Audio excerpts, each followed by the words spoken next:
Going, okay. It's your turn. Now you get to start.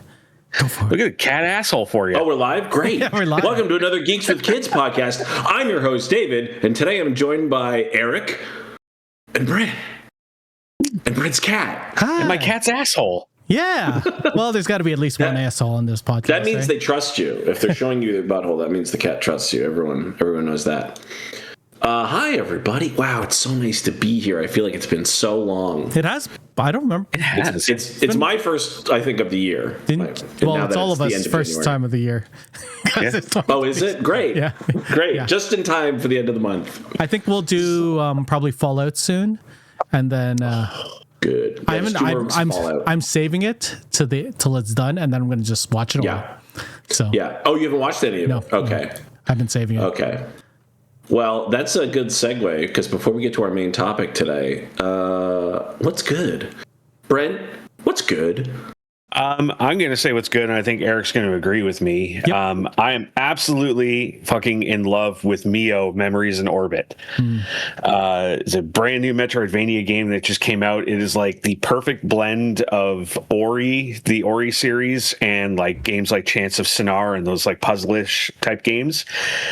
Absolutely gorgeous art style. Like, it is the best soundtrack I think I've heard for a video game in a very, very long time. Like, next, probably that and Clair Obscur are the two best soundtracks I've heard in the past like 5 years. But yeah, I normally don't like very heavy exploration based Metroidvanias. I prefer them to be more like action heavy, like platforming heavy.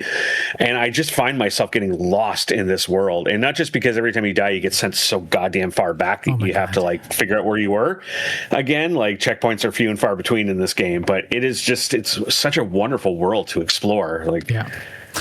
I'm just gonna go off this because this is my what's good. The art Is it style on Steam or PlayStation? It's on both. Okay, and Switch too. Okay. And Switch. And yeah. Switch. So the art style is incredibly unique. It looks like it's drawn. But like Brent said, the save points are few and far between. And today I got to a spot where I was like, well, I'm going to just have to put down this game because I have done this one section over and over again, and I can't, my monkey fingers won't let me platform through this, and I just have to not do it today. But that's what it's been for me every day playing it. Is like, when I get to a boss that's really far away from like the last save point and I die, and I'm like, I just don't have the energy right now to do I'll fight the boss again, but I don't have the energy to walk back to it. I'm going to call it there for the night. I think it's very like old school gaming, right? That's what we used to have. Yeah. Mm-hmm.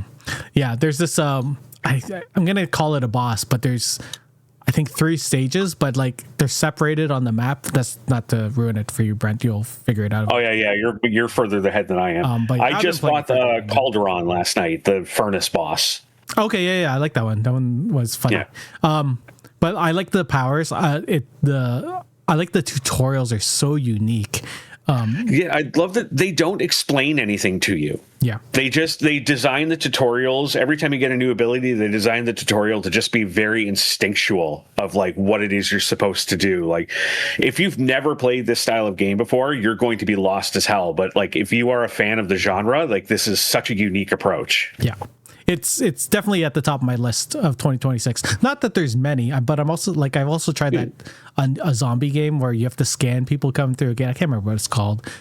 Quarantine? The Quarantine game? Yeah, that Quarantine game. It's fun. I feel like I thought that's not new though. Or did it just hit 1.0 or something? I'm not sure. I just got it on Xbox PC Pass. Because I kept seeing like shorts and like videos of it. I remember on that YouTube. too. And then all of a sudden, like Bruce Green was playing it, and I was like, I think this game is already out. Yeah, I don't know. Maybe it was like beta access or whatever.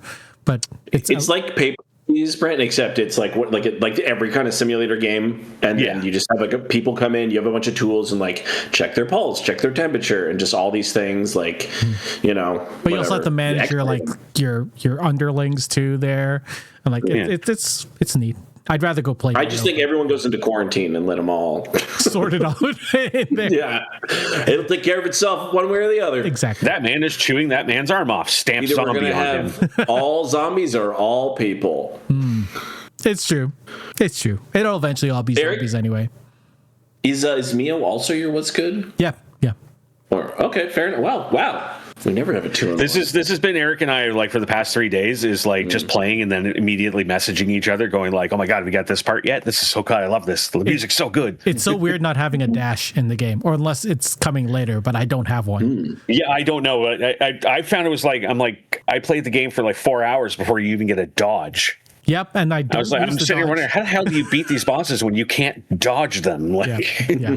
I don't even do the triple hits anymore. I just double hit and jump away. Yeah, it's just easier. There it is. Well, Hey, Dave, what's good? Let me stop. Wait. Mio is washing out the vile taste of Metroid Prime 4. So I'll just leave it at that. That was the last thing. Boy, if you're not Sony, everybody's doing real bad, aren't they? Everybody's pretty happy with Sony. Nobody's happy with Nintendo or Xbox. Anyway, after we'll get to what we talked about this week. My girlfriend and I, we watched His and Hers on Netflix. Is that which the is one the with new John Bernthal? Yeah. It's an American mystery thriller limited series starring Tessa Thompson, John Bernthal, Pablo Schreier, Rebecca Rittenhouse, and Sunita Amani. It is an adaptation of the 2020 Alice Feeney novel of the same name and premiered on Netflix January 8th. It's pretty good because we've been watching a lot of sort of thrillers lately, like mystery thriller. We watched like Wake Up Dead Man, which is actually I liked it. I don't like Rian Johnson stuff. It is the only one in the series that I've enjoyed. Wow, we should talk about that. Maybe in like a wrap up kind of like we'll just do. I was surprised at how good it was. Yeah, I really liked it. And we watched the Thursday Murder Club. That's also on, like we watched a bunch of stuff. It was like a fun little, like 90-minute kind of thing. Plus, it's got a stacked cast. But this is like 6 episodes. I think they're 40 to an hour each. So it's kind of like a 4-hour, like it's just like a longer thriller movie, basically. And it's pretty good. I didn't want to get into it. I think I started it like halfway through episode 1 because I was just like, oh, it's going to be another. And man, you're wrong. it does, no matter what you think, you're wrong. You're like, no, it's really good. It was yeah. So it's like I'm not going to say it. Yeah, honestly, it's a good lead-in. Like, I would maybe watch that. It depends on what you want. That was the problem is like, because I said, oh, we watched The Rip and it was so good.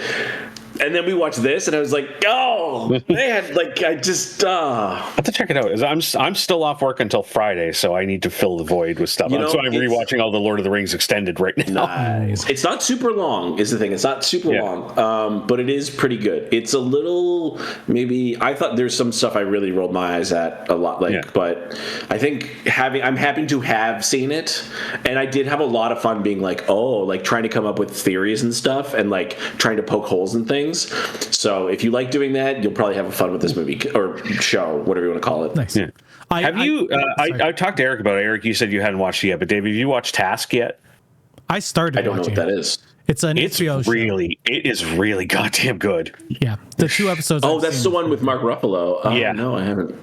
Yeah, it's a really quick watch. It's 7 episodes. It is fantastic. I should just finish it. We've been meaning because we got to watch The Chair Company as well. Oh, that show's so awkward. Please do. And it's funny because I'm like the biggest fan, right? And I can't deal with it. So it's so awkward. It's not as cringe as like Friendship was. Like that movie was like a horror movie. It was so cringy. This is not quite that level. But it's close. Because what they've done differently in Chair Company is that they've created a world where his viewpoints of things are also acknowledged by other people. So this is like the side of I think you should leave where people agree with him. But it doesn't mean that he doesn't go off the rails. I love that. That's something I love about it. I think you should leave. You never know if you haven't seen it before. You never know if the sketch is going to be everybody against him or everybody against whatever his antagonist is. Right? Yeah. Like it's just so. And I've actually recently started rewatching I Think You Should Leave because I was doing some work. I was just a bunch of data entry, so I'm like, I just need to put something on. It's so good. Just that. The first sketch, just so good. The birthday present sketch always gets. It's amazing. It gets me every time. Like, eat the receipt. If you get sick, then I know you like the gift. I've been rewatching Andor because of things that have been happening in real life, and it's very poignant. Yeah. We're very fortunate. We're in Canada. Yeah. So. There's also something else that I've been going through. Fuck, what was it? Oh, no, I was going to ask you guys a question. Are you guys going to watch Wonder Man? Because it comes out tomorrow. Oh, for sure. Yes. Yeah, I've been hearing I've been hearing really great things about it. They're dropping the whole thing tomorrow. The whole thing. Great. It's going to be so like tight focused, but it's got two phenomenal actors. It's going to be a weird workplace comedy. Are you kidding? Mm-hmm. It's going to be amazing. Okay, good. I want to talk about it too because it looks really good. Yeah. I think it's going to fly under the radar, and I think I'm going to like it. Like, because I loved She-Hulk. Yeah, same. And I think it's going to be like that, where it's going to be just super kind of zany and fun and just like, hey, you know what? Just make a fun show. Don't worry about all this other stuff, right? It's not like Born Again and stuff like that. It's just going to be its own fun thing with all these callbacks. And I could watch Ben Kingsley as Trevor Slattery for hours. Like I love that character so much. They got you off the drugs. No, they gave me more. Got me a speedboat. I hope this character isn't just like left in this series. I hope he's in like he's an amazing character. I hope he's in the movies. Yeah. I hope he shows up in like Secret Wars and Doomsday. Although it seems like you mean Wonder Man, not Trevor Slattery. I want Trevor Slattery there too. To be honest, to be like a observer. I did. What's crazy is he's the first thing we're seeing, like first anything at all that's related to Shang-Chi since Shang-Chi. What a ridiculous. And I thought he was part of the worst part of Shang-Chi, which is the two ending? butt with wings animal thing that just is a total Deus Ex Machina. But anyway, let's talk about something that we're all very happy to watch. Oh, wow. Unbelievable. Mm-hmm. So The Rip.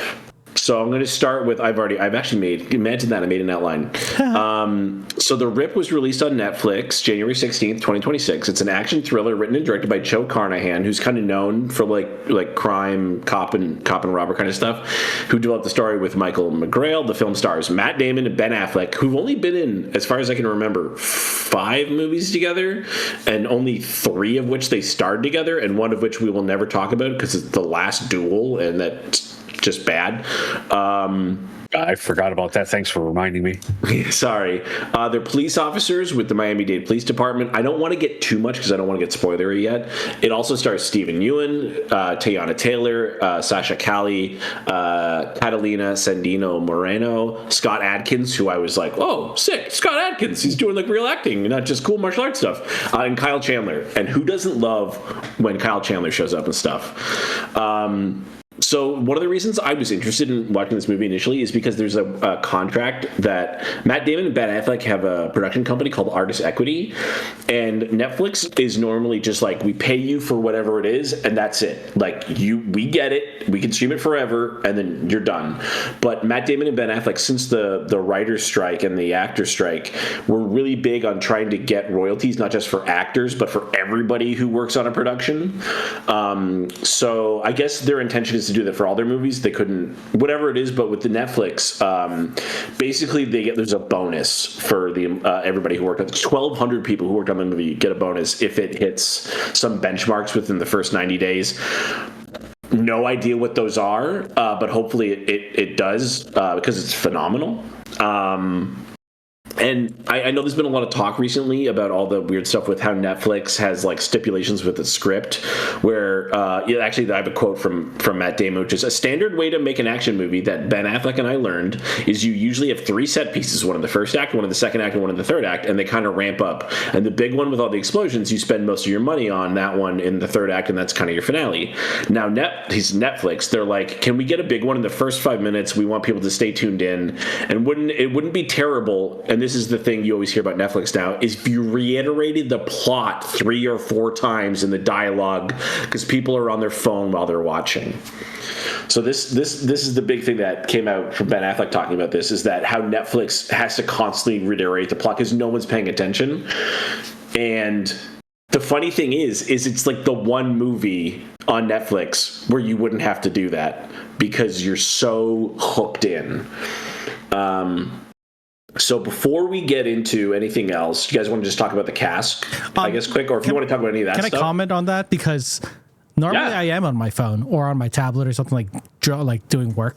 But this is the first movie in a long time where I just put them down. I was like, I can't.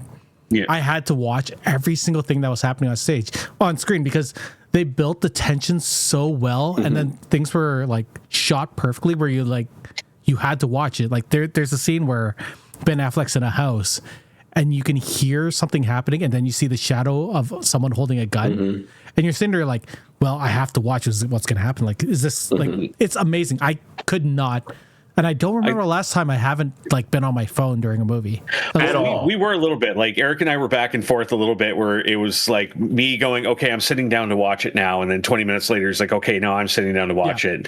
And then it's just us commenting on things that are happening in the movie about 20 minutes apart, and him going, have you got to this part yet where they do this? And I'm like, yeah. Wait till you get to this part where I'm like, no, I'm not going to say it, but it's crazy. Like, it's funny because I posted on Steve Plus and on another server.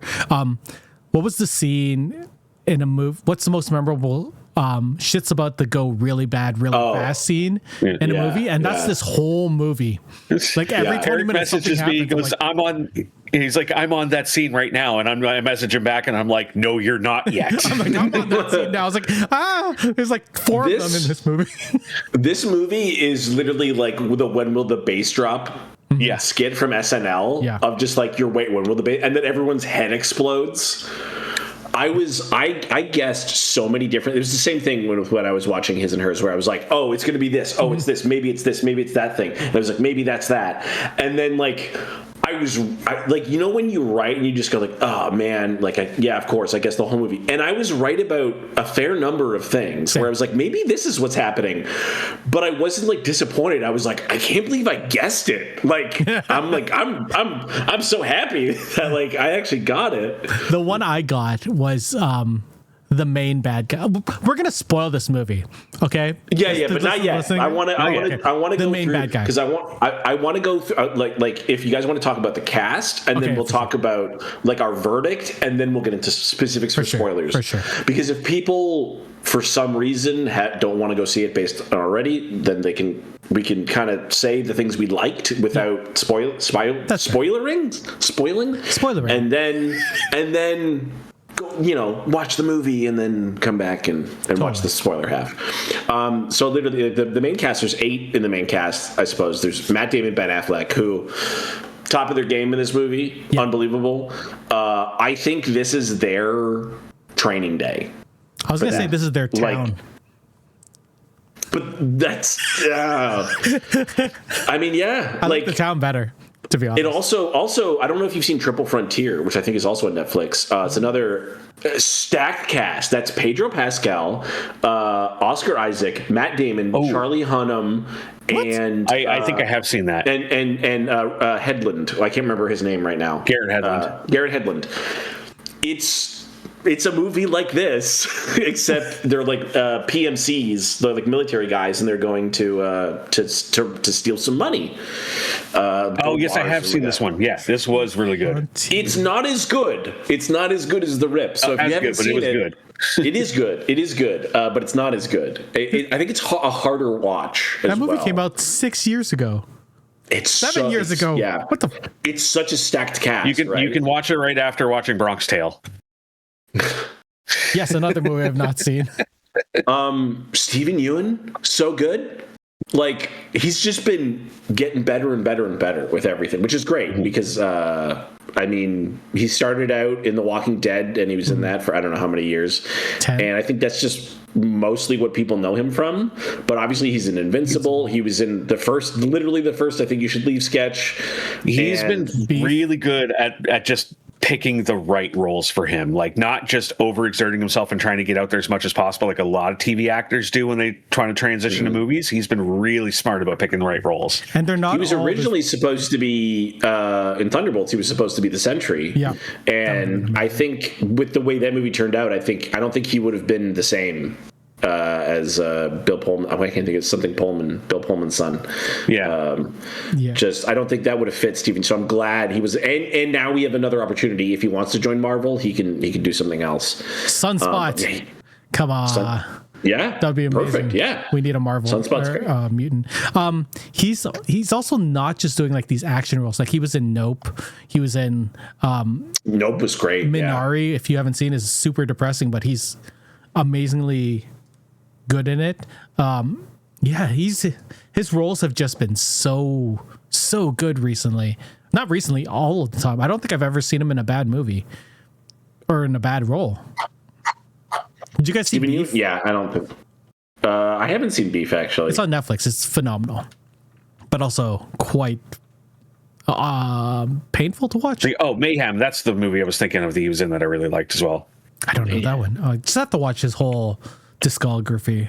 Apparently, yeah. It's Stephen Yeun and Samara Weaving, and it's like just a balls to the wall action movie. He was in Mickey 17. I totally forgot. He was so good in that too. Oh my god, that movie is so ridiculous. It was so ridiculous. That was not marketed well.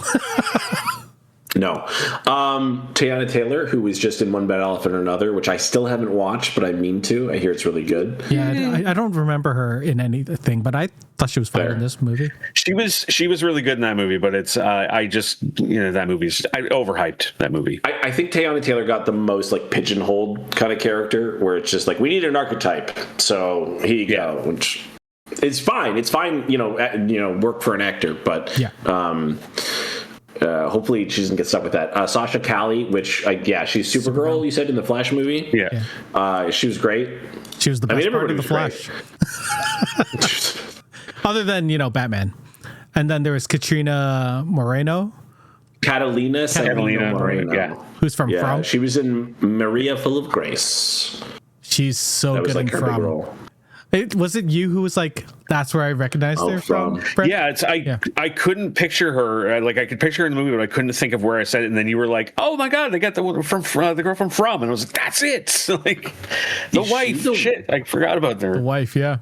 Oh, she's in Silent Night. That's funny. Yeah, I just saw that too. That's Joel Kinnaman. Yeah, I don't remember her in that movie. She played his wife. Oh, okay. Yeah, I feel like she likes playing the wife. Yeah. Those two characters definitely kind of get the least screen time, and there's actually a scene that we thought was really funny that maybe we can get into later near the end about it.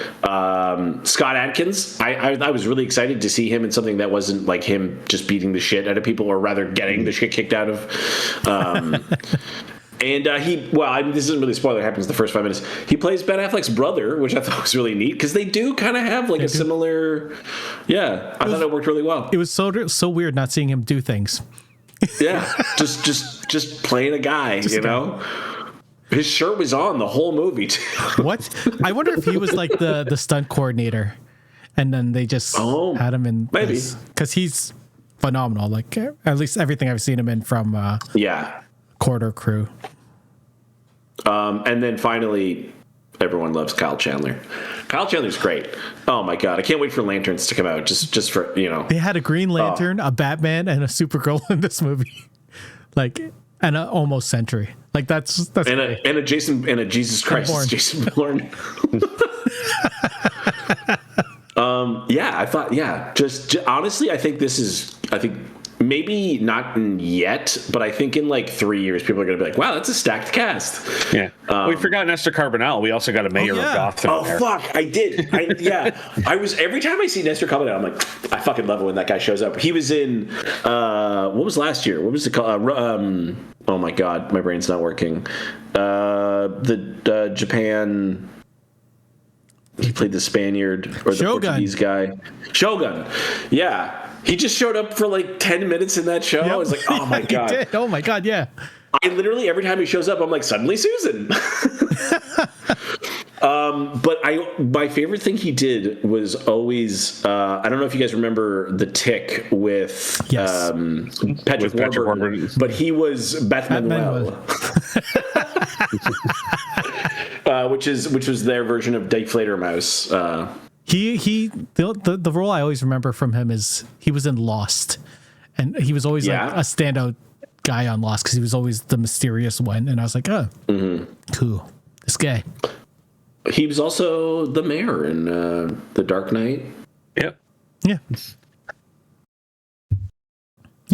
didn't go so well for him in that movie. But no, it doesn't normally go well for him in things from what no, that's the thing I'm realizing, and I'm like, I really like this actor. Why does he keep like being in stuff for 10 minutes? Like, I feel like Nestor Carbonell could like be a leading man. Kyle Chandler was a leading man. He had a TV show that was great in the 90s called Early Edition, where he got tomorrow's newspaper a day and he would go and like solve crimes and like help people. Wasn't that a remake of a BBC show? I feel like it was. Maybe. That kind of sounds like, by that theory, the crime was already solved. He was just reading it. No, it was like person got was shot, blah blah blah, and then he would go there and make sure like it didn't go the same way, like the way it says in the newspaper. I do remember that. It wasn't like you could really use that right now. Yeah, Well, I don't know. It might just work once, and then be it. Okay, so what's our verdict? Was this film any good? We don't normally talk about things we don't like on this podcast, like for a whole episode. We have had Steve episodes. I like when Steve comes on. I miss Steve. Yeah. I love hanging out with Steve. Where does this rank for you, though, in the Ben Affleck, Matt Damon canon, I think that maybe just cop thrillers, because this is high for me. I think this is like top 5. This is very cop high. Thrillers. This is there, yeah. I think this goes up there with Heat. I think this goes up there with obviously Training Day, The Town, like Dog Day Afternoon, The Negotiator, right? Paul Blart Mall Cop. Yeah. This is a solid 9 for me. If 9.5. Yeah, it's really I can't think of anything good. I can't think of anything that's bad other than me guessing certain things just because of the cast. And you're like, well, they can't cast this person in a nothing role, right? Yeah. And I was like, okay. I also think that because with like Training Day at the end, it's like, well, can you go back and rewatch it? Like, it's actually, and I feel like this is very rewatchable. In fact, I want to rewatch it just to see if I know just to see the things you missed. Yeah. That's why I wish I watched it earlier than last night because I would have watched it again. No, I think you're good because I watched it 3 days ago, and then we watched His and Hers. So I was worried I wasn't going to remember anything about this movie. It was more that I wanted to see if those details like popped out more. Like it's one of those. Yeah, I do want to watch this again for sure. Yeah, this Brent, movie. Do you want to give it like a? Yeah, go ahead. Sorry. Yeah, okay. So this movie, I will say, I knew nothing going into it, and I've loved your recommendation to say that. And because I saw one trailer for it, maybe 2 weeks ago, and it was the first I had actually heard about this movie. This flew completely under my radar. Yeah. And I see there's a Ben Affleck, Matt Damon cop movie coming out, and I in my head just visualized this is just going to be some they're both in their 50s now, and they're they want to do the action movies while they still can, and it's going to be something generic. So I went in to this movie with no expectations, knowing absolutely nothing, and this reminded me why you should go into movies not watching trailers and having no expectations, because it shocked the hell out of me how good this was. I had no idea what this was about.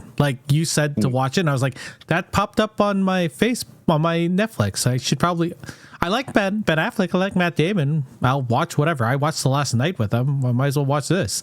Right. So I was just like, that's why I was like, I don't want to do the plot summary at the start of the podcast. Yeah. I'd rather be fucking watch the movie. There's a reason we talk about this stuff. Mm-hmm. It's watch it. It's so good. And then we'll get into the shit. This was on my list. I had already had it queued up, ready to watch at some point, and I was like, I'll get to it eventually. I'm off work for the injury for a while, so I'll get to it eventually.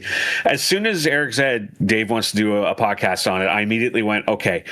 Dave and I disagree on a lot of things on the show. We really do. Genre is one thing that we 100% agree on. Rat the Man, baby. Rat the Man. This genre of movie, we are in sight. Best film. Yeah. So as soon as you said that, I was like, oh, it's good. This has got to be good. And it's got to be something special, if he's pushing it. Yeah. And I was right. Mm-hmm. Okay. So if that hasn't convinced you, then I don't know what will. Because we're going to get into the spoilers now. And I'm going to start with the plot. I'm going to summarize the whole plot of the film, and then we'll go through stuff. This is Heat meets Ocean's 11, is how I described it to Eric. Yeah, that's not terrible. That's pretty good. Training Day... So spoilers, you've been warned. There's a lot of parallels here in Training Day where there's a dirty cop and they want money. And it's as simple as that, right? Like, well, he needs money. But you don't know what the hell's going to happen next. It's not the same as Training Day, obviously. No, I like the comparison, because in Training Day, it's a matter of like, he's dirty, but you don't know to what extent. Whereas in this movie, you know someone's dirty to a big extent, but you don't know who. Yeah. And every play he plays it so great. Okay, so here's the plot summary. Following the murder of their captain, the TNT unit, which is the Tactical Narcotics Team, comes under suspicion of corruption. Lieutenant Dane Drumars, which is played by Matt Damon, leads the team to a home to investigate a tip regarding cartel money, which I guess is a normal thing in Miami, where they find $20 million plus in the attic. To test his team's loyalty, Dumars lies to each member about the tip's origin, which was a huge part for me when I first started watching. I was like, why is he not? Like, you feel so weird. It's like, oh, because he's dirty, he's telling them different amounts. It's the meme of, don't worry, sir, we've secured the $30 million. Don't worry, sir, $20 million is on the truck now. Don't worry, $10 million, we'll make it into evidence. Anyway, to test his team's loyalty, Dumars lies to each member about the tip's origin and the total amount of money expected, leading to tension and suspicion. After a shootout and the house catching fire, DE agent Matty Nix arrives, that's played by Kyle Chandler.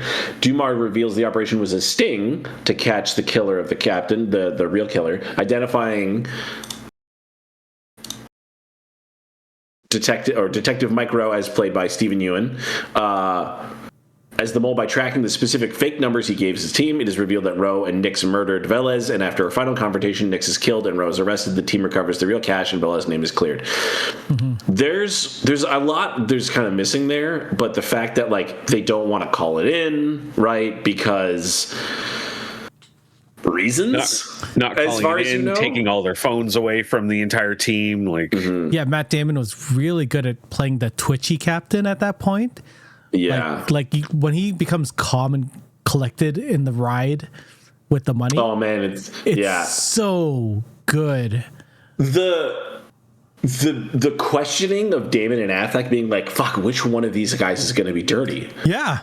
Because the whole time they're like, okay, they're on the same team, they're clearly on opposite sides here, and they don't trust each other, they don't believe each other, and some weird shit's going down, and then Stephen Ewan's fucking around with his phone, and I'm like, okay, well, like I get that, but like he's worried about them being fucking dirty now, so like you kind of don't suspect him, and even like the suspect they have trusts him, and so you're like, oh, he's obviously the good guy. Like they play up the fact that Stephen Ewan is such a likable person. Yeah. Well, and the fact that like at the very beginning when the captain is who gets killed is on the phone, she's talking to Stephen Ewan's character. Mm-hmm. You can hear his voice coming through, and like as if, oh, this is the person I'm working with. This is my inside informant and everything. So you're set up to believe that he's a good guy right from the beginning through the whole way through, and then they do a really good job of setting up storylines for all of the other characters as to why they would be bad. You know, Ben Affleck might be angry because he was dating the woman who was killed, and we're constantly setting up that Matt Damon is tired of this job and everything it's doing to him, and he wants to get out. He's got a kid, and as all you know, he's a picture of a kid on his phone, so you keep thinking, oh, like he wants to provide for this kid or something. Like he doesn't want to be out here. I was thinking a cop just got killed. Now he's the captain, and he just wants to get home to this. Like he doesn't want to die, right? They say early on, just live to see another sunrise. But and so. Go ahead, also, they're also great at setting up like the secondary cops too, like Lola and I don't remember the other girl's name, but they kept on saying that Lola was Numa. Lola had kids and that she couldn't pay for them, and like she's a single mother, and then Numa was just like, because she's one of the lowers, she's not getting enough money to, just these arguing like, you're making us do all this work, but we're not getting paid overtime. Like I can't pay my bills. So like you can see them being like, these people can totally get turned. Like, yeah. I thought we were heading into a situation where it was like they're all good, but the money corrupts them gradually one by one, and it's about like them kind of convincing each other or not convincing each other to take it. That's I thought the direction of the movie was going, and I was very pleasantly surprised when it didn't. I thought it was that way too, because Stephen Yeun's character kept on saying, "Why haven't we messaged the chief yet, right?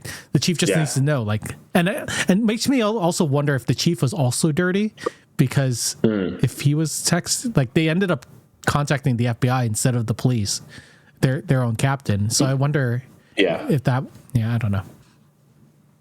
Yeah, was it? But the question is, was he actually contacting the chief though? Because but in the ride he said that he might have been contacting Nix. Right?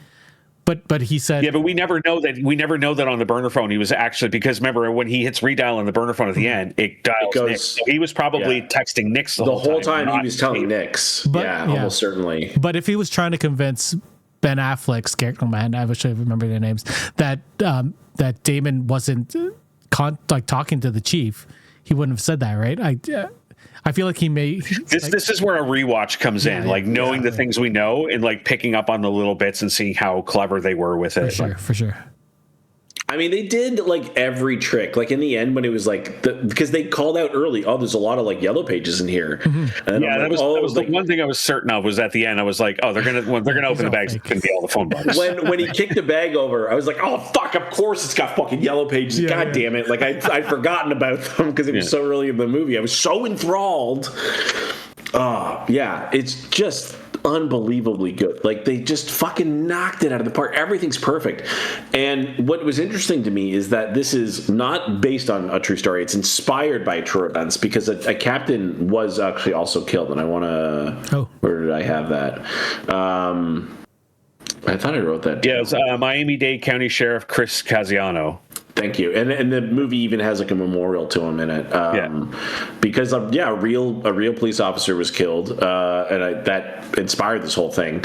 And I guess to find their killer, I'm sure it wasn't as exciting as the actual movie, finding a killer, but it sure felt good when the good guys won in the end, and they didn't like he was like, "What are you going to execute me?" And I'm like, why would he fucking come on? I was half expecting him to be like, he's reaching, and then but no. Kyle Chandler he went out, like the way he set it up. He's like, oh, my hand's starting to move real fast. No, it was solid. I thought it was really funny that this huge chase scene and like a truck, like an FBI truck, is supposed to deal with this gigantic armored vehicle. I was like, and they're running, and part of me was like, why are they running? Like the FBI's there, didn't they have helicopters? They literally had a helicopter. So I'm like, where are you gonna run? And then I also remembered, I'm like, oh yeah, they always run. Yeah. Like that's the thing law enforcement say, is they always run. That was the most ridiculous thing, is like watching Mike Rowe, and he's like trying to like crawl under a truck while carrying a big duffel bag behind him, and I'm like, and one arming an AR, and it's like, come on, like how is he not getting taken out? Yeah, I will say that even though it's ridiculous, I loved watching Ben Affleck shoot a gun out the window and then using a shotgun. Oh, the moving cars is so ridiculous. It was so ridiculous, but I loved it so much. They almost had like a Heat moment at the end there. Like they could have made it super tactical and like how does one person deal with that? And instead they just went, fuck it. It's a Bourne movie. He's fucking driving a truck, shooting out the window, and all the shots are landing. Like, fuck off. Okay. I will say that like everything in the car chase was choreographed really well, but when they shot the fight with Steven Yeun and Matt Damon, it was really hard to tell who was fighting who. And it was the only disappointing thing I had in this movie was just that fight. Like, because you could really see Ben Affleck, really see. And it would be like 2 minutes of Ben Affleck, right, and then it'd be like 8 seconds of Matt Damon. Like I think they literally had a 30-second fight scene of like hand-to-hand combat, and they're like, we got a full 8-minute car chase, we got to cut with this. We spent so much money on these cars, we got to use them. And we're like, you could make the fight scene longer. You could just get it. It's dark. You could get a couple of stunt guys and do some stuff. I don't know if you know, but this is This is Jason Bourne. He can fight. This is Batman. This is Batman. This is Jason Bourne. Make him beat up someone with his bare hands. That's Batman. Put him in a car with a gun. Well, Batman has a car. What do you mean? Like with a gun. It's like one of the biggest things about Batman is that he's a superhero who has a car. But he's not firing an Uzi out the window. You know what? He kind of is in Batman vs Superman. Yeah, that's fair. That is fair. Oh my god. Yeah, it was fun. Yeah, the ending was really fun. So what happened is when they were like, all right, we're gonna get in the back of this thing. You two ladies stay here with like you're wounded, which to me was like, yeah, of course, like that you're gonna wait for an ambulance. Like she was shot in the leg, she had a tourniquet on, she should have been in the hospital way longer, like way earlier, but whatever. And so I'm like, well, you're not gonna take that thing because you're gonna go count the money. So it makes sense. But to like my girlfriend was just like, we were both actually like, why are they leaving the female officers here to like with a burning house? Like, here, you clean up the mess. Like, fuck up. Yeah, like, after they I have a bone to pick. This you had the issue with like the Matt Damon fight at the end. This was the biggest like, oh come on!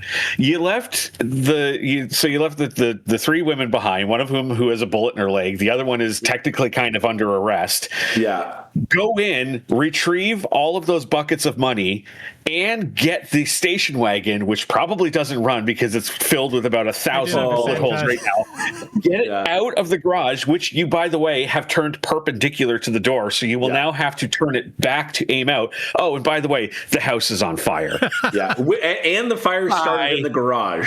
Yeah. I assume the mafia guy came back to help, or cartel guy? I assume the cartel guys. I love that idea. I love that idea that he was like, well, my boss said we weren't going to do anything, but also he did say I have to help. I was kind of hoping that he was going to be sitting in the back of the station wagon at the end, just bouncing along as the driver. He's holding the dog. I mean, someone has to hold on to though. It's unfortunate that the end, like under real scrutiny, does fall apart a little bit, but it is so much fun when you're experiencing it. But I think that's true. Like, I think that's also true of a lot of, like, maybe not so much Heat, because Heat is like super tactical. Yeah. But a lot of like the best crime thrillers, like Training Day, completely hinges on a luck moment, right? Where he does the right thing and he protects the girl, and they're like, "Hey, that's his cousin," and you're like, "Are you fucking kidding me? That's why he lives? Because it's that guy's cousin? Like, it could have been anyone's cousin. Like, he just did the right thing. They didn't have to make it a cousin." So the fact that like the luck, like everything in Training Day then relies on that luck, always kind of like rubbed me the wrong way.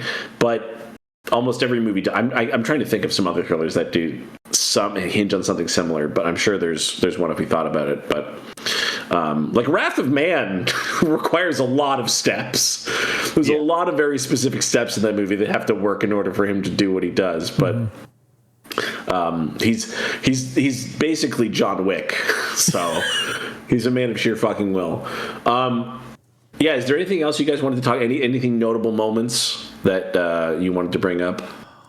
I'm trying to I did love. I mean, we both reacted to the same moment of the movie. Like, I got really kind of like. I think where the anxiety really started building up in me was the porch light scene. The lights. When all the lights started systematically coming on, and then they're like, "Why are there no people? Yeah. Why are there no cars?" Have you heard about like the cartels like buying up like housing properties and everything? And it was just that dread just started like building. Like, oh fuck, what's with that? And then the flashing lights started happening with the Morse code. Like, Pigs. I don't know about you. When the lights started doing that in order, I literally, because before they explained it, I was like, oh, I wonder if the cartel owns the whole street. I was like, what if every house has $20 million in it? I was like, what if every house has one, like just one person?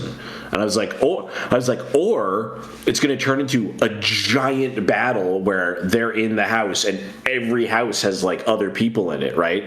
Because we didn't even talk about the two cops who show up. Like, that's obviously very important later on, right? But like, there's so many things just like talking to those cops to be like, hey, I recognize you. It's like, no, and then they fuck off and you're like, are more cops going to come? Is there an entire dirty police department that's going to come down? Like, were those even cops? Because they said that guy's from the VCAT unit, and the VCAT unit, all those cops were basically kicked off, like they were all forced retirement kind of thing. But then Ben Affleck's like, or they were hired at other departments, which is a thing that happens in real life that we hear about. Yeah, all the like time, that right? he like does the whole like, yeah, what do you think they do with priests when they kick him out of the church? They just put him in a new one. Like, I thought that was such a great line for Ben Affleck to drop, because it's such an important, those two hugely important things, especially in the United States, among other problems right now. But like just like shuffling your problems around, just like you don't fix it, you just move it somewhere else, right? But yeah, there was the fucking dread of just like, are they like, and he's like, maybe they're on timers. I'm like, what if they're not on timers, motherfucker? Like, you're just standing in the street about to get fucking shot in the head. Oh. And then like just going, he's like, I'm gonna go over there alone. And I'm like, what?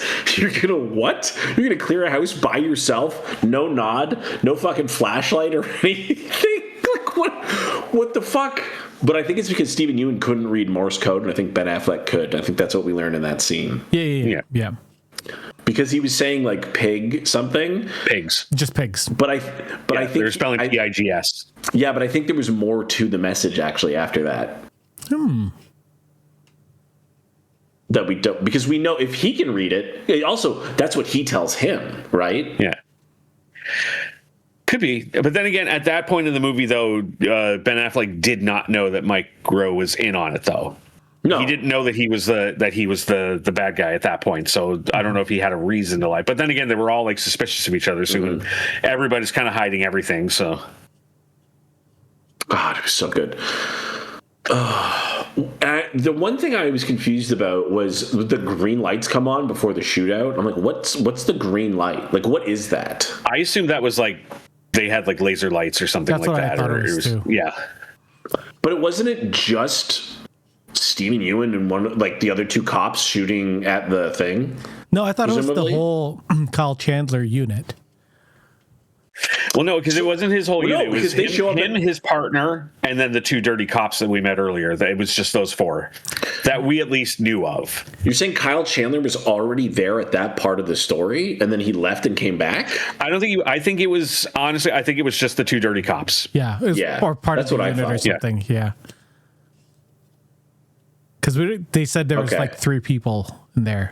We know there. Well, we know there was 3 because there was the 2 guys that were like running, and then the one guy that was driving that got it. So I think it was the 2 dirty cops, and it was Kyle Chandler's partner, Jose or whatever. Oh, maybe that's why. Because at the end, when he's like, "Hey, get," I can't remember the one guy, and he like pulls him out of the driver's seat, and he's dead. And I was like, "Oh my god, Kyle Chandler killed his own guy." I'm like, "No, that's the guy they killed earlier. They shot him earlier, and he died."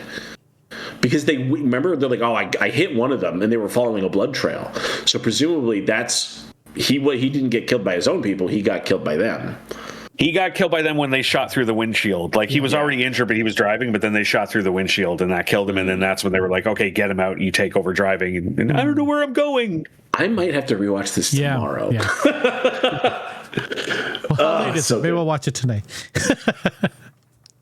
But I do like the moment in the movie specifically for me that you talked about, like, where's that moment in a movie right before the shit goes down is I'm not sure what part exactly when you and I were talking about this that you were talking about, but I was talking about the scene in the back of the van. I was talking about the when all lights 4 of them are slowly reaching for the guns and shit's about to blow up. That was the right lighting. One. Oh God! I thought maybe you were talking about like the lights, the porch lights. I was talking about the porch light, but yeah. The lighting. I was like, no, man, it's gonna get worse. There's you guys probably remember when you were little kids and you'd be in the back of your parents' car and you'd be driving it and you'd like street light, darkness, street light, darkness, and you'd feel like you were like a noir detective or something. And that's what they do in the back of the I want to call it Traverser because that's what it's called in Battlefield 6. The big truck thing. Mm-hmm. Like that's what's happening is just the way the lights are moving on them. It's like half their faces are lit, half and it's like the other. And I'm like, oh my God, I don't know who to try. I don't know who's the good guy, who's the bad guy. And I'm like, oh God, I hope Kyle Chandler's a good guy, but that means maybe Ben Affleck or Matt Damon are bad guys. I don't know. And I'm like, would they be bad guys in their own movies? Like Ben Affleck plays a bad guy in so many movies. Oh my God. Have I seen Matt Damon as a bad guy in something? But I've seen Matt Damon be a bad guy too many times now because he keeps getting lost on other planets and fucking people over. I forgot about that. It was like couldn't be Stephen Ewan. He's such an innocent little boy. he's so nice. He's only trying to help. Don't make the Asian guy bad. Isn't he? Is he? I think he's Canadian. I might be wrong. I don't think he's Canadian. That would be great. He's from South Korea. Korean American. Okay. I don't know why I thought that. Maybe it's because don't worry about it. Anyway, okay. Is there any last thing? Because I mean, we nailed it. It was a great fucking movie. There's so many great moments. There's no point in talking about every single one. Go watch the movie again. I mean, I wish the biggest issue I have with this movie, and this is such a big issue, is that I would have seen this in theaters. Yes, 100%. Netflix fucked that up. This movie is made for theaters. Joe Carnahan has made really I'm one of the few people that like A-Team, but when I saw it in theaters, it was fucking awesome. It's super fun. It's a super fun movie in theaters. Yeah, this is very movie theaters. Very, very rare in my life that I've ever gone to a movie in the theaters knowing absolutely nothing about it going in. I think the only time that I can recall off the top of my head was a couple of friends of mine said, "Hey, we're going to go to a movie tonight. You want to go? What are we going to see?" We're like, "Oh, we're going to go see The Departed." Oh, never heard of it. I had no idea what The Departed was, and I went in and watched it, and I think I had pretty much the exact same reaction coming out of that movie as I did coming out of this one. Like, holy shit! I'm so glad I didn't know anything going in. Many years ago, this has happened twice, and I bought Blu-ray sight unseen. Didn't know anything about them. I bought The Departed. Someone when I worked at HMV, was like, "You should watch that movie. It's really good." And I was like, "All right." I just bought the. Oh my, so good. And then I didn't know Inglourious Basterds was getting. I didn't know anything about Inglourious Basterds. So someone I knew was like, "Yeah, you should." No, you should. We were literally in Best Buy. He's like, "You should buy this movie." He's like, "You're gonna like it. Like, you should buy it." I was like, "Oh, okay." I guess I was whatever I was dealing with. I hadn't seen any trailers for it. I was like, "What the fuck? This movie's so good." Yeah. Obviously, it's probably Quentin Tarantino's best film. I didn't even know until about a year after I watched The Departed that Martin Scorsese directed it. Yep. I did not even realize that when I was watching the movie. I did not catch his name. I did not pay attention to it. It was like a year later when it came out on video, and I was like, "Wait, what?" I'm glad it was so damn good. This is the movie that exonerates Matt Damon from The Departed. I mean, obviously he's amazing in The Departed, but he's such a piece of shit in The Departed. I'm very glad you guys bugged me enough to watch it last year. Finally, because it was a good movie. The Departed? Yeah, I never watched it until just last year. Oh my god, dude. That's that's literally one of the easily 10 best crime thrillers. Yeah. That's in my I watch it at least once a year movies. Yeah. Like, that's on that list for me. The when you were talking about movies that I didn't know anything about going into, The Matrix was one of the movies I didn't know anything about going in. Nobody did. Right? It was 1999. And then we barely had the internet. And then the other one was in my first year of university.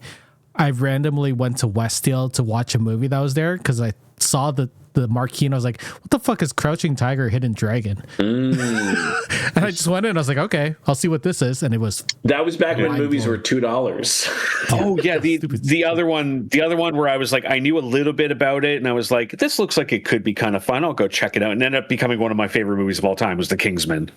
Oh yeah. I went into that knowing absolutely nothing about it, and I walked out going, "This movie is fucking amazing." I think I saw it again in theaters like 3 days later.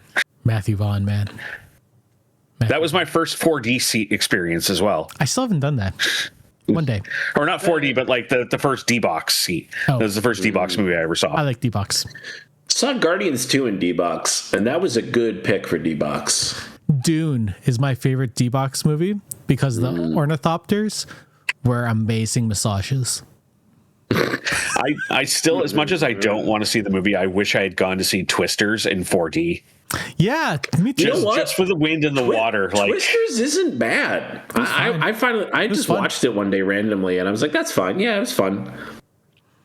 What's coming out? I feel that's what I say about every Glenn Powell movie.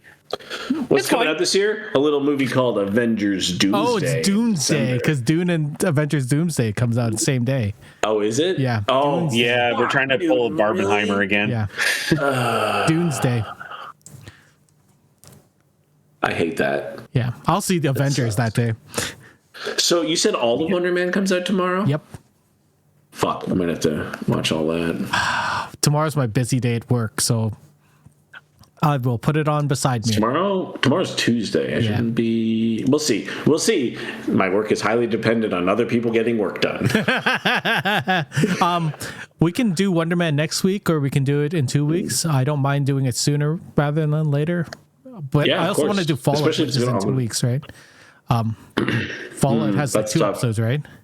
I should probably follow watch season 1 of that still. It's so good. Yes, you should. I still to this day, I've only watched the pilot episode. That's it. Did you like it?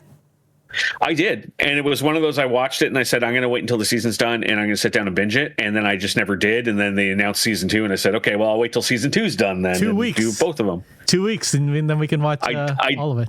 I'm done Yellow Jackets now finally, so I can move on. And then I really don't know if I want to do season 4 of Yellow Jackets. We get Frums in a couple months too, so yeah. So let's do Wonder Man next week. I would like to talk about it. I'm sure I want to talk about it. It looks good. I mean, we could always do podcasts back-to-back weeks. I don't mind doing it whenever we want to. Like, it doesn't have to be every other week. I like talking about stuff. It is nice to every now and then like review something when it hasn't already been out for 4 months. Yeah, exactly. Same. I forgot. Yeah, the other thing, 28 weeks later, The Bone Temple is obviously out now. I haven't seen the first one. The 28 years later was very good. First movie in a long time that made me cry, actually. There's a really, really good scene in it. Okay. Near the end. I will watch Frankenstein, and then I will watch that. Oh, yeah, I still got to watch Frankenstein too. Frankenstein is another Netflix. The fact that Netflix is probably going to get Universal soon? No, they're buying Paramount, right? Paramount, yeah. Their movies are getting really good, which is not great because they should be releasing shit in theaters. Frankenstein was in theaters because Guillermo del Toro had a deal. Yeah, but it was only in theaters for like a week. It was like 2 weeks before it came out on Netflix. Yeah. No. It came out at the same time. No, I thought they had it exclusive for 2 weeks. It had a really tiny limited release. Yeah. It wasn't like and then they did like a full release for like a week. There was nowhere near me that played Frankenstein. Yeah. I was like, okay, I don't want to drive to Toronto to see it. So, Well, Eric, when if you ever want to drive to Hamilton to see a movie, you can pick me up on your way. I will totally do that. We will go see, or I can go to Brantford and watch a movie there. I don't mind. We have a theater here? Yeah, man. It's in the north. It's in the north end. Yeah, Sanderson Center. Oh, good. I live in the north end. Yeah, Sanderson Center has, or not Sanderson Center, but the mall across the street from Sanderson Center. No. Because there's a Cineplex more north, on the way to Cambridge. Oh yeah, I know. There's one in like there's one in the downtown area at the mall, and then there's one that's more in like the north end. Yeah, but that's where I when I did theater out in Brantford, we used to rehearse in a empty spot in the mall there, and my father would go and watch a movie every time I had rehearsals because he's like, I'm not driving you to Brantford, driving all the way back home and then doing that again. Like, I'll just go watch a movie. Damn straight. That's a good idea. Sick. All right. Okay. Well, thanks, fellas. Thanks for joining me. Thank you for watching this movie. Go see this movie. Go watch it now. Oh, yes. You already paid for Netflix. I think he already has. No, he said he hadn't watched it, and he's sitting there listening to us spoil the whole movie. Oh, you fucking idiot. All right. Get out of here, folks. Thanks for joining us on another Geeks with Kids. Hopefully we'll see you in another week to talk about Wonder Man. Yeah, I'll fix YouTube by then. Goodbye. He won't. Bye. I will. Well, that's it for us this week on Geeks with Kids. If you want to get a hold of us, you can send us an email at podcast@geekswithkids.ca. And don't forget to like us on Facebook at facebook.com/geekswithkids. Follow us on Twitter at geekswithkidscn. Check out our pics on Instagram at geekswithkids. And you can find all of this good stuff on our website at www.geekswithkids.ca. So if you like what you hear, why don't you hit that subscribe button and leave us a comment. This podcast can be found on iTunes, Spotify, Google Play, Stitcher, YouTube, and your favorite podcasting app. Thanks again for listening, and we'll see you next time.